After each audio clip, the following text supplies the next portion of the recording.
Okay, Baruchim Abim Morar Watai. The special share with the Rabbi Reuven Leuchter Shlita. On behalf of Chazaq, we want to thank the Shul, Mark Frankel, and everyone for overnight putting this all together. Rabbi Kent, thank you so much as well. Was asked to announce, this is very important, that the Rav is in the U.S. for fundraising for his Kollel Beis HaMusar, and has many Torah programs. To sign up to hear more of the Rav's shiurim and to get his parsha emails, there will be a QR code and more info posted outside of the Bet Midrash, right outside over here. And to contribute to his programs with the settlement meeting with the Rav before Tuesday afternoon, tomorrow afternoon, please speak to his Gabbai Simcha, who is right over there. So please feel free to speak to Reb Simcha.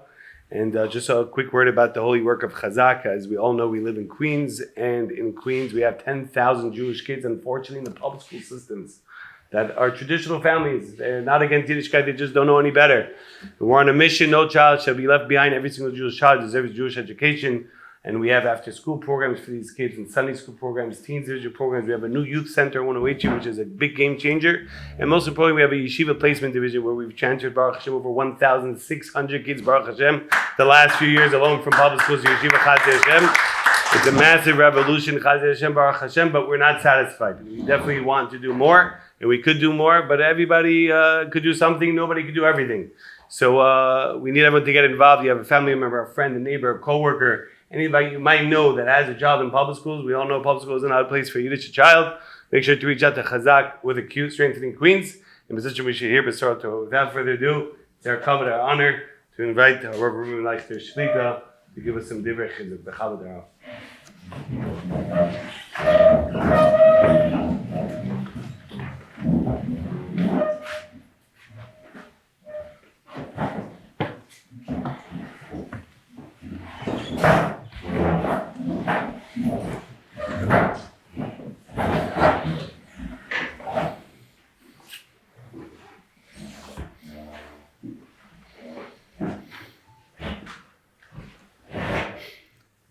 we are experiencing now in the world a difficult situation for the Klal Yisrael, and we have to get rid of that way of looking at the thing that is very limiting, very narrow. It's a very narrow way of looking at it. That there's a problem going on in Eretz Yisrael, it's a war, and we have to try to be noisebal and chaver with the war. That's a very narrow way of looking at it. Because when we look at the world as a whole, the world as a whole is really a place which is now, in these days, no, it's good like this. Don't make yourself crazy because of me, please. Yeah. So the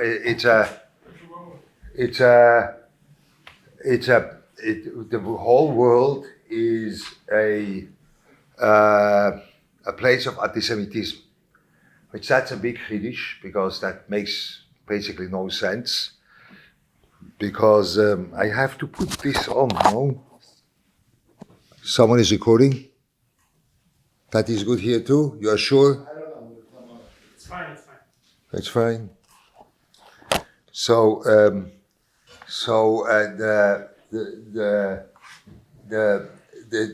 the whole world suddenly becomes anti-Semitic.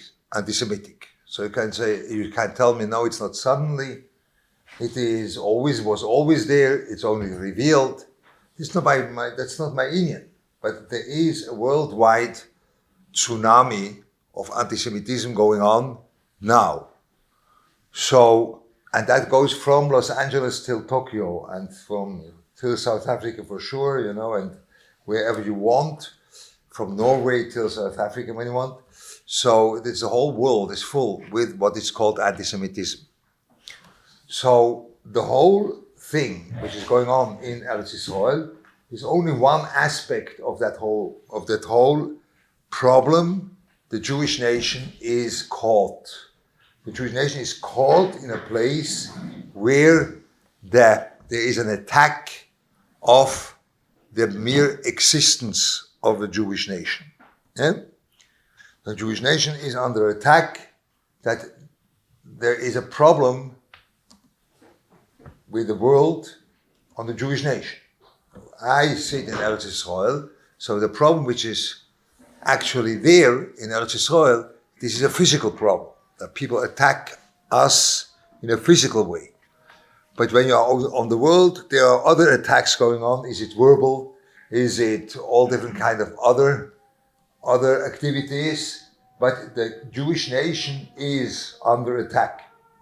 So when the Jewish nation is under attack, so the response is not some local chizuk. No. Because the local chizuk doesn't reach the depth of what is called the identity of the Jewish nation. Because the identity of the Jewish nation is under attack.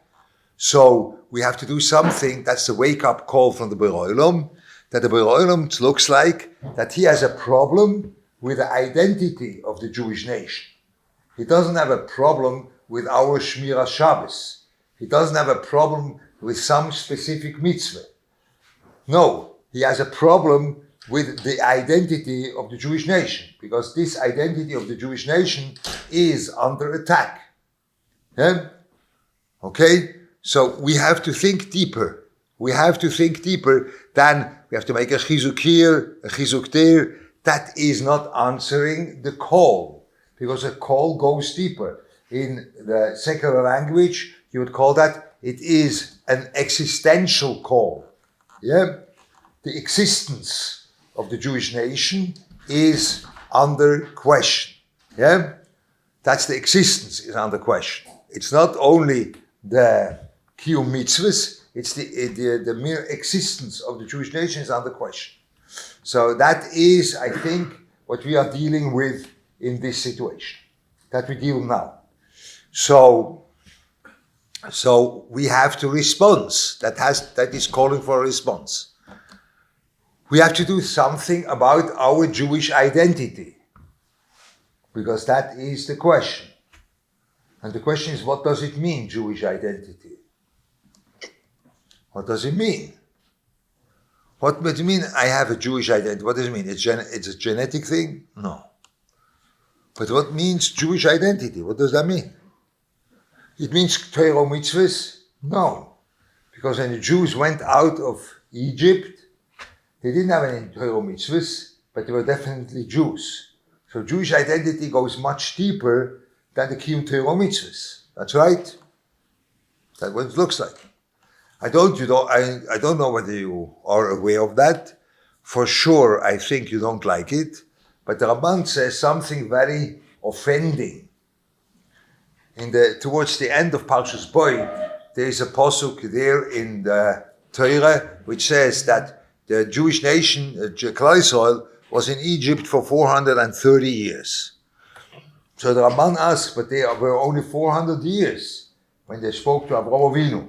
They were only 400 years in the plan. Why was it 430 years?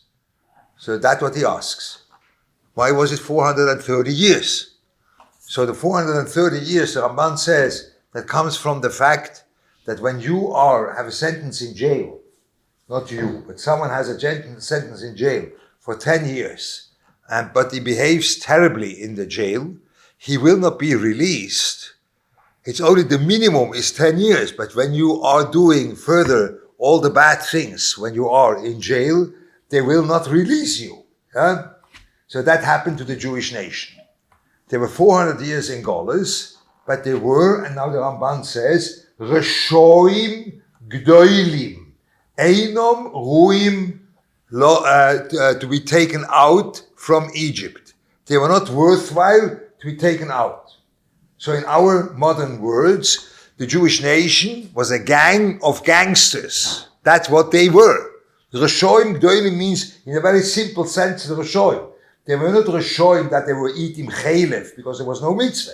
They were not Reshoim, they were Mechal Shabbos, there was no mitzvah. They were Reshoim in a very secular way. Very perceivable. Reshoim Gdoilim.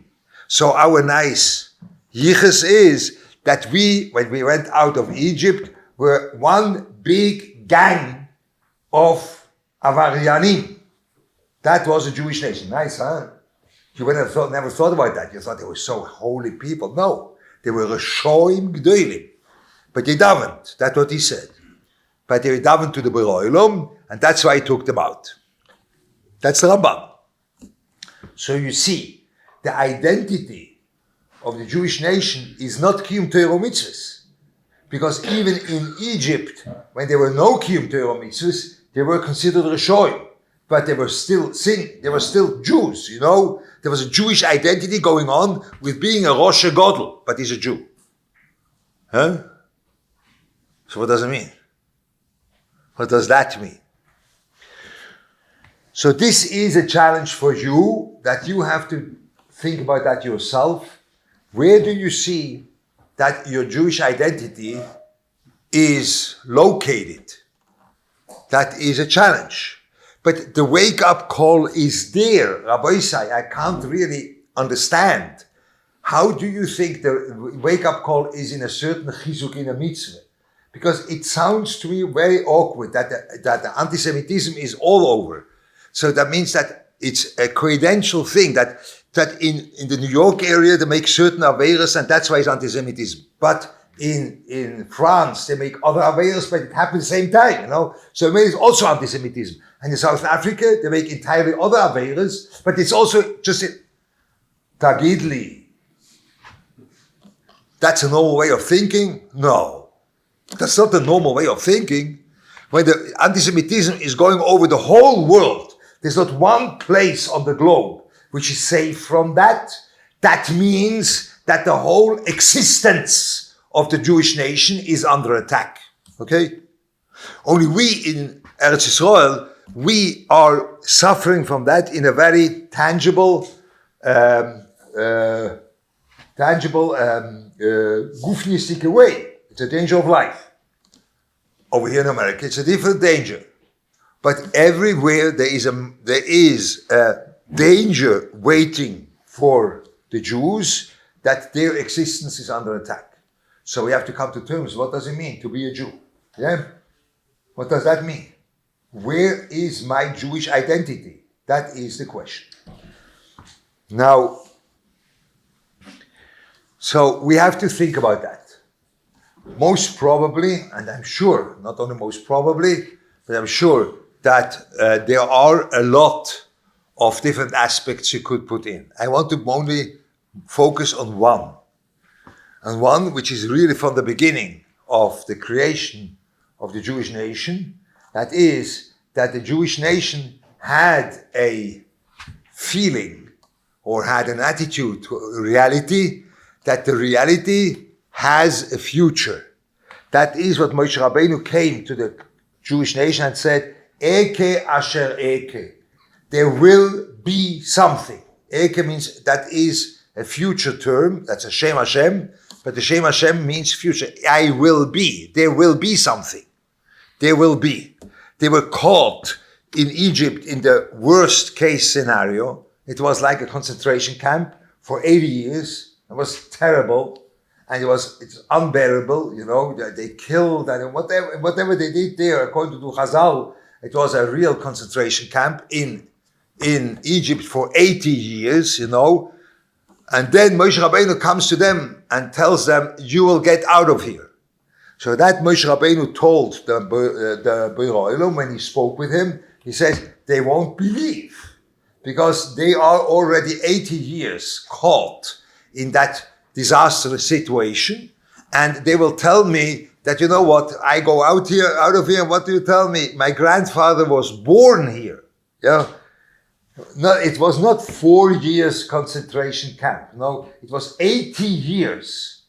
No, 80 years. Shmonim Shana. Concentration camp for the Jewish people.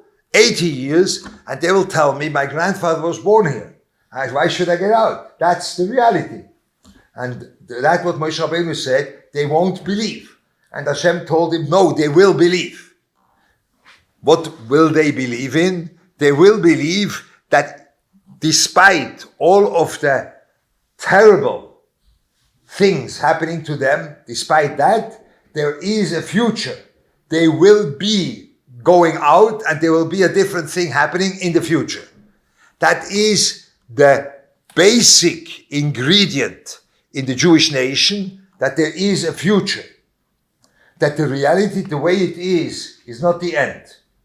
The reality, the way it is a place which definitely has to change towards a future reality which is different than the now reality. That is what the Jewish nation brought to the world. We don't have to get confused. We are living in a Western civilization, and the religions of the Western civilization are all taken from the Torah. So they also speak like this because they took it from the Torah. Yeah? But when you go to the Far East, where they were not influenced from Torah, their religions, they don't have that ingredient. You have to live in harmony with the nature. You know, that is the Far East thing. There is no future there. You don't have to change anything. You have to be able to accept reality the way it is and live in harmony with that. Once in a while you call that meditation. So I don't want to attack meditation, then people will get nervous about that, but meditation is a thing which is really strange to the Jewish nation. It's a strange thing. Because you live only in acceptance of the reality, you know. I can't make it in front of you, otherwise you wouldn't see me. I have to sit down on the ground and then make like this or something like that. Close my eyes and I breathe in and then I breathe out.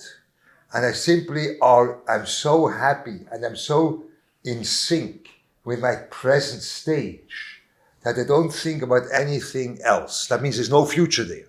There's no future. Why future? You just have to live the present to a full extent. That's what you have to do. So that's a very intelligent way of reacting to the world. People have a benefit out of that. I'm not saying no, but it's not the Jewish way. The Jewish way, you accept the reality with that the reality has to change. That is the Jewish way. That's why on every single organization where they want to change the world in a certain way, every single organization, there's a Jew on the board. Everyone, is it environmental? Is it something? When you want to change the world, there's always Jewish people there, because that is the basic ingredient of a Jew. The basic ingredient of a Jew is Eke Asher Eke. There will be a reality which is different than the present reality. That is the point of the Jewish nation. Yeah? So that is the part of the Jewish reality. And now, the Borei says, I have a problem with the Jewish reality. I have a problem with that. That's why the Jews are under attack. That's why there is an existential problem going on by us, that the Borei tells us, you have a problem. You are not living your existence in the right way. Now, you could take that, and I don't want to do it here, but you could take that in a way which is simply a little bit impersonal. You could say, the main point is that I have to believe that even though we are stuck with the anti-Semitism, I can't go into details because I don't know how to say that in a modern way, but even though it's over here on a Kurdish, but I may say that there is a higher, you call that higher education, I don't know what that means, but the institution of higher education, which is called Harvard University. That's one of the most prestigious universities. And there was a dean there. She was a lady, I don't know how to say it in these days. Once I knew, and now I don't know anymore. But there was but she had to go, she had to quit. Yeah? And now who is instead? A Jew. A Jew. So the situation got worse. The anti-Semitism got worse, man. It's not better. It's much worse. Because now the Goyim say, do you see, the Jews want to conquer the world, and they pushed out this lady, and they put the Jew instead. That for sure. I mean, you have to know 1 and 1 is 2. That is what's happening. The Borei makes it much worse. Now you can say, okay, we are Jewish. We don't know how. We don't know how to get out of that mud with the Hamas. We don't know how to get out of that mud with anti-Semitism. But I believe that the Beirolu will find a way, the way he found also by Kriyas Yamsuf, he'll find a way that the problem will be solved. This is impersonal. I think very much you have to believe like this, but I don't think that's the work. There is much more personal work going on. The basic ingredient of a Jewish nation is that there is a future. Now, I want only to illustrate that in 3 places. Only to give you an idea, what does it mean you have a future? What does it mean that the Beroilom has a problem with that? I don't want to be personal. I think over here in Queens, I even can't say that because you over here are not so contaminated with that. But I was visiting places once in a while in other parts of the tri-state area where you enter a house, and this house, you need 2 servants in order to open the door. It's so heavy, you can't really push the door. Mahagoni for, wow, unbelievable. Does that guy believe in the future? Do such people believe in any future?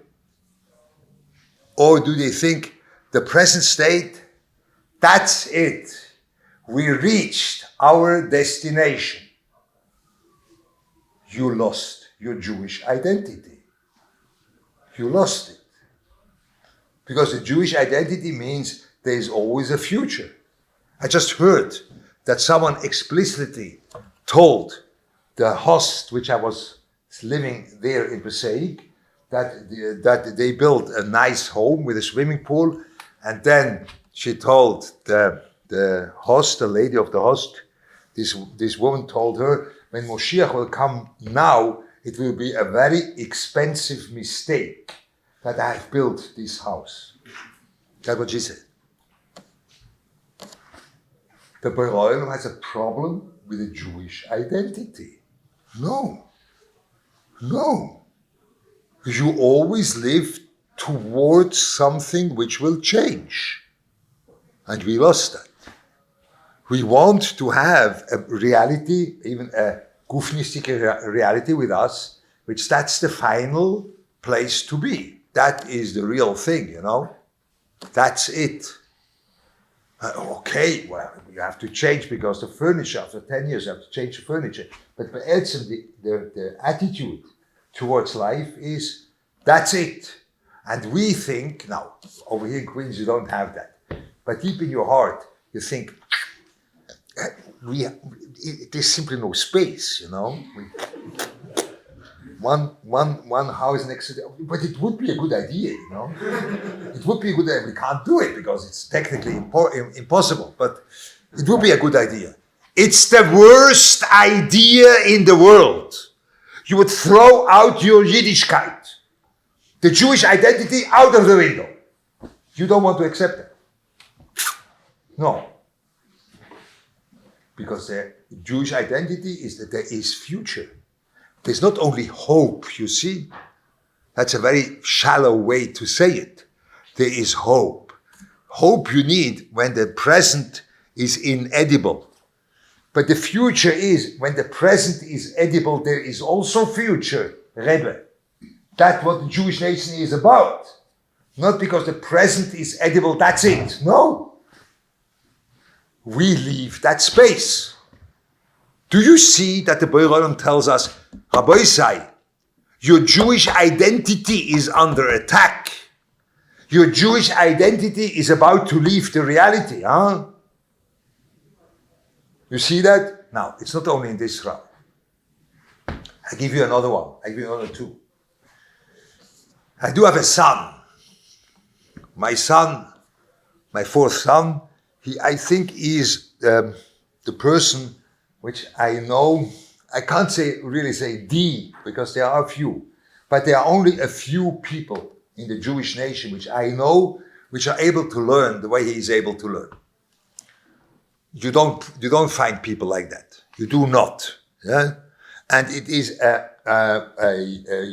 real desire to understand things deeper and deeper and deeper. I don't know, you don't know the the scenery so much, but I tell you only that he learned ribis. You know, ribis is a difficult thing. He learned ribis from the beginning till the end with one of the best koilelim which are existent for that. It's Gershon Kain. He knows how to learn like not too many people, you know. And he learned that for a whole year and a half. That's the way for a year, I think, they learn ribis. That's a whole mikzor. And in the end of the year, he wanted to learn it again because it said, now it's a good time to learn that again. We just finished ribis. Now we can learn it for real. And he was so disappointed that in that kollel, there was no one willing to do that with him, you know. And he was so disappointed. Not one guy wants to learn that thing again. I can't understand. So that's the type. What is his profession now? He has a profession. You know what he is? He is a Rebbe in elementary school, 3rd grade. People ask me, are you happy with your son? Are you? It's a catastrophic situation, no? You don't believe in a future, you see? That's why it's so difficult, nearly impossible, to take a young man out of the kollel and put him in some melamdes or something else, because he thinks what I am moving for is a stelle, you call that, or a position which gives me the comfort that I can be there till I am buried in some cemetery. I have to have my end position now. So below 8th grade, I don't know, or 12th grade, or below a Magishir in Yeshiva Gdol in Beis Medrash, I won't leave Koil. Why not? You don't believe that things can develop? You don't believe that there is a future? You will learn something about education, and you will grow in education. Perhaps you will have a yeshiva yourself, and you will be educating others, but you have to go for that. There is a future. We lose the future. That is the argument of people. That's right. The argument is always like this. I can't do it because it's not what I want to do. You're for sure not. I don't want that my son should be stuck till age of 80, 3rd grade Rebbe. You know these people which they are 3rd grade Rebbe, they're already hitting 80 and they're still 3rd grade. No, shkoyach, no. He doesn't want it, I don't want it. But there is a future. You don't believe in it. You don't go for it. When we do something, you feel you are stuck. No, there's a future. Things are developing. Good things are developing. It's not, you see that shallowness, that unbelievable distortion when you say it's about hope. It's not about hope, it's about future. Huh? It's unbelievable. Hope is narrowing that down to a place where things are a disaster. No, the Jewish nation is not only hoping when there is a disaster. The Jewish nation has future whenever things are working, but this future is a development. Things will be different. Even good things will be different. For sure. We don't do that. We lose our Jewish identity, you see. It's not only in Gashmias, it's also in Ruchnias. I'll give you a third one. I only can give from my own family, you know. I have my oldest daughter. She is married and she was an excellent girl. Excellent is not really the expression. It was an exceptional person. Also in a personality way, that's what people said. And she never had a mark lower than 100, you know, that was not existing. She had an unbelievable good head, you know. Of Yiddish sagt man, a Schotze nicht kein Jingle, you know. It was a pity she's not a boy, you know, because she has an excellent head, you know, an excellent head and a very good-looking person. And she was also gifted in piano playing. She played the piano with the orchestra. Yeah, not only made for Elisa, you know. No. No, she played piano with the orchestra. So very, very multi-faced person, and she was the Spitz, when you can say, one of the best girls. And she got engaged to someone which he is coming from a divorced family. The father is very interesting. Let's put it like this. Memechut is a very interesting person, and the mother is not frum. And the grandmother was the world's expert in Feldenkrais. You know what Feldenkrais is? Yeah, Feldenkrais. That's a sort of yoga, you know? It's like a sort of yoga, and she was stockfrei. She came from Kovno, not from Slobodka, from Kovno, you know? From the other side of the bridge. And they were maskilim since ever, you know? That was a grandmother. You know? And then, when my daughter got engaged to the boy, the girls asked her in her face, didn't ask behind her back. They asked her in her face, what Heuke was in English, hunchback. What hunchback do you have? And she says, I have none. So why did you make that shidduch? Because he's a person which wants to grow. No. No. You do not understand in shidduchim. No. That's a wrong approach, you know. I want to have, in America, I don't know, Kamenetsky. I want to have Soloveitchik. I want to have good names. Growing, not growing. I want to be. I don't want to grow. I want to be in a good family. You want to grow? Grow. Why growth? I want to enter the perfect framework, you know.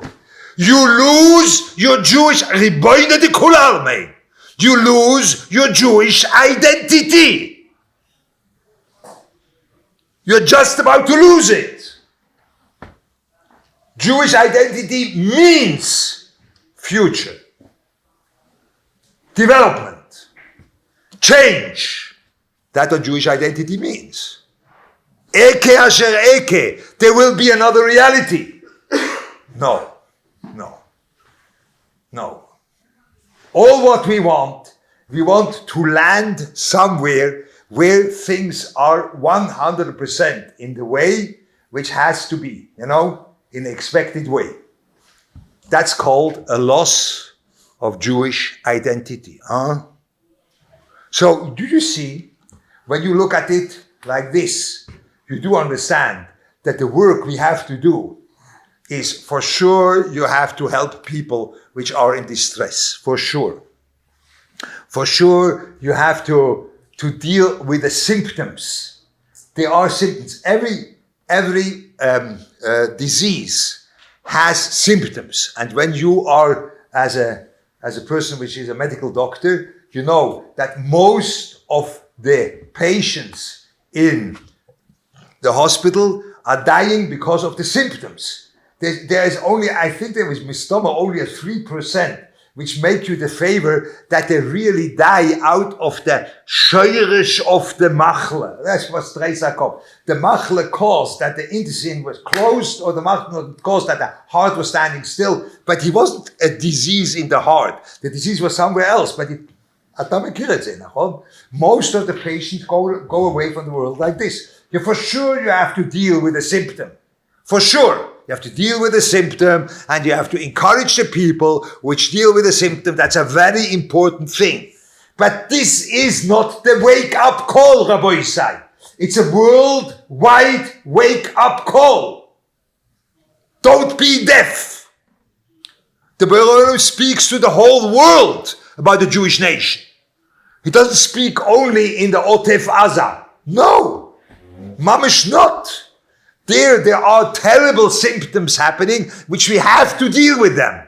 And you have to support that. But when I support, and I raise money, and I pay money for those people, and I even send packages with food or whatever it is, all very important. I don't deny that. But when you think that is the answer to the wake-up call, excuse me, you are deaf. You don't hear the voice. The voice is much more global. The Jewish identity is under a threat. So our answer has to be that we have to do something about our Jewish identity. Klare Meise, no? What you are screamed at, that's what you have to work on, no? There's a push, you know? And there, this is the tricky point. You can't have identity through a schus. Doesn't work. You will not be rewarded an identity. This is above reward and punishment. It's above that, you know? It's above. I can't reward you to give you an identity. No, the identity is deeper than that. That's what I meant in the beginning. Jewish identity is much deeper than Torah mitzvahs. Torah mitzvahs, what we have, that's a part is that we have schuyas, we will be Shema Loshen Hore, very important, we will learning more, everything very important. But that doesn't hit this very deep level of what means to be Jewish. Because a Jew means something deeper than Torah mitzvahs. You see that by Yetzias Mitzrayim. That the Jewish nation was created and they had definitely a Jewish identity, even though they were a Shoim Gdoilim in the eyes of before Matan Torah. This is something unbelievable. I don't know whether you once thought about that. It's something unbelievable. To be a Rosh Godel without Matan Torah, you have to be pretty versatile in riches, you know? Ja. Darf sein ein ganz gute Rosche dort, you know? Rishoim Gdoilim, without Matan Torah. You know, that needs, you have to be a Balkishon to do that, you know? But they were Rishoim Gdoilim, without Matan Torah. They didn't eat chaylev or things, no. They were Rishoim Gdoilim. But they had a Jewish identity. They davened because they believed in a future. That's why they davened. They davened because they believed we can go out of here. Things can change. Otherwise, davening has no sense, you know. That's what they believed. That's the Jewish identity. I told you here only one little piece. Most probably, there are other parts of Jewish identity. What is that? What is this deeper level in your soul, which is beyond or deeper than the Kiyum Torah mitzvahs, which that defines you as being Jewish? Yeah? And on the back of being Jewish, you are making the mitzvahs. Yeah? So this is it's a whole sugya. Of course, it's a whole sugya.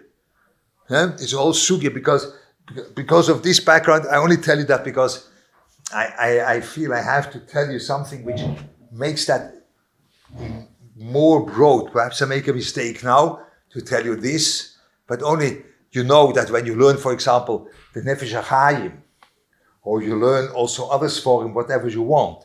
All these big people, they said that Kiyum Mitzvahs will bring the Shechina down, or Kiyum Mitzvahs is making a tikkun olam, the way you say it's not today you can't really say that. The secular people who use that. But that's what the Nefesh Chaim says, that's what all this forum say. And you always think it's something, you know, very lofty. No, that's because of the background, you know. The background is that the world has to change. And now you're obligating mitzvahs, you know what they do? They change the world. That's a Nefesh HaChaim. You see? What do the mitzvahs? They change the world. It's nothing spooky about that. It's nothing lofty about that. It's simply the most simple, the most basic thing in being Jewish. That the world will change.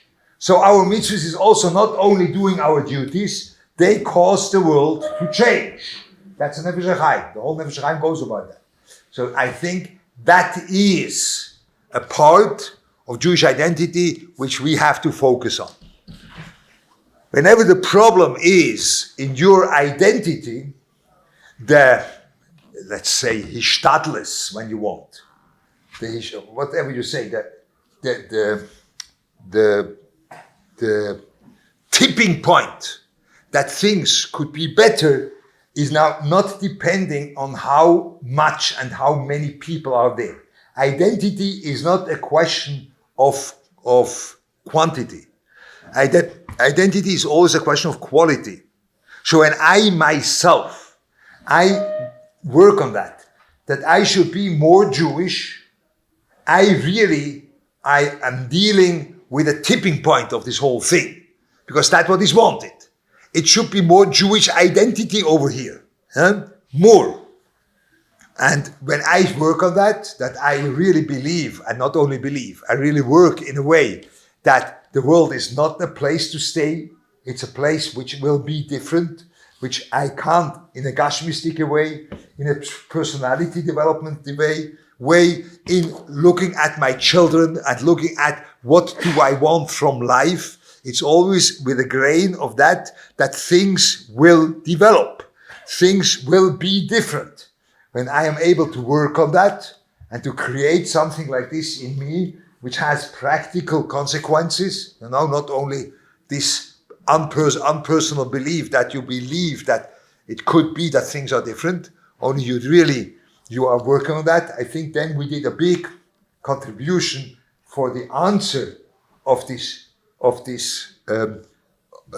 quest, or of the Taino, the quest of the Beroilom, which he is telling us. There is an existential problem with the Klal Yisrael. So let's think about our Jewish existence, how the Jewish existence can be different in a way which makes us more Jewish. That's what I wanted to say. You see, I want simply to take also this thinking process, which today it goes on. We have to think about the current situation, and it's a very narrow thinking process.